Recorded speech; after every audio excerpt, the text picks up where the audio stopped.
Lincoln had always said that a president had no constitutional right to attack slavery. Now the Civil War changed everything. The American Civil War spanned from 1861 to 1865, and when it began, President Abraham Lincoln framed the conflict as concerning the preservation of the Union rather than the cause of the war being the abolition of slavery. By mid-1862, as thousands of slaves fled to join the Union Army, Lincoln was convinced that abolition was a sound military strategy, and so as Commander-in-Chief, Lincoln acted out of military necessity. It doesn't represent a change in his own morale.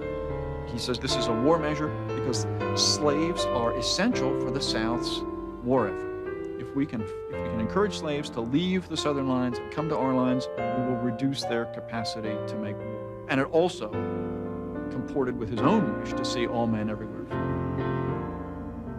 In an office of the War Department, Lincoln asked for some paper, saying that he wanted to write something special.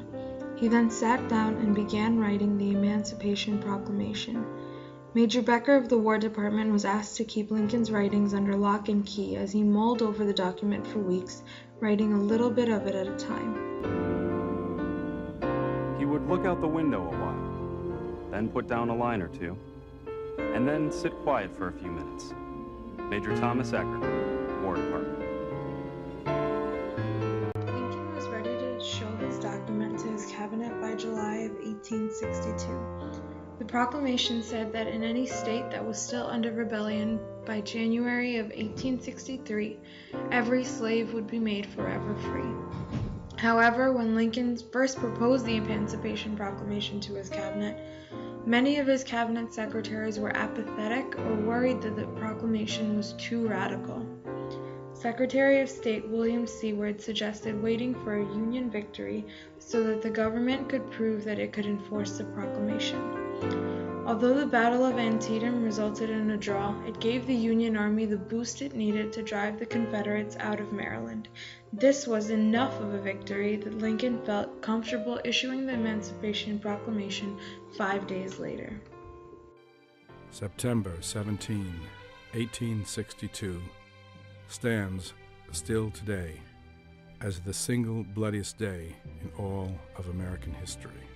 Nearly twice as many Americans died in a single day at Sharpsburg, Maryland, as had fallen in the American Revolution, the War of 1812, the Mexican War, and the Spanish-American War combined.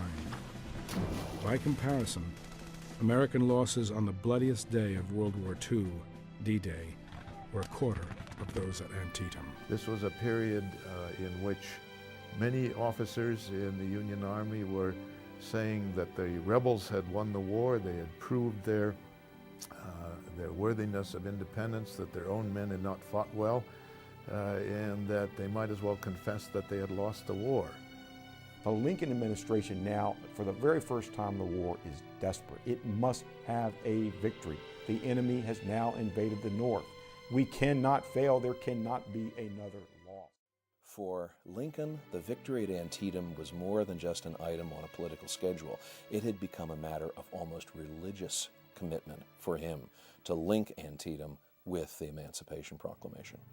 Contrary to popular belief, the Emancipation Proclamation did not make all slaves free.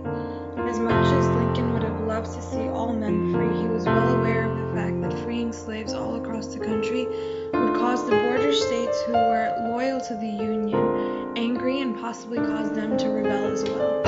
So he freed the slaves that were in the southern states and them only. Lincoln was careful not to upset the slave-holding border states. The proclamation did not free slaves in Union areas, but it did encourage southern slaves to flee the plantation. As brilliant a public relations strategist as he was a political strategist, and he wanted that emancipation to be couched for the American people in terms of saving the Union, because he knew that issuing it as a gesture toward eventual equality, certainly toward abolition, was going to be very unpopular and could bring down the North. President Abraham Lincoln issued the Emancipation Proclamation on January 1st, 1863, as the nation approached its third year of bloody civil war. The proclamation declared that all persons held as slaves within the rebellious states are and henceforth shall be free.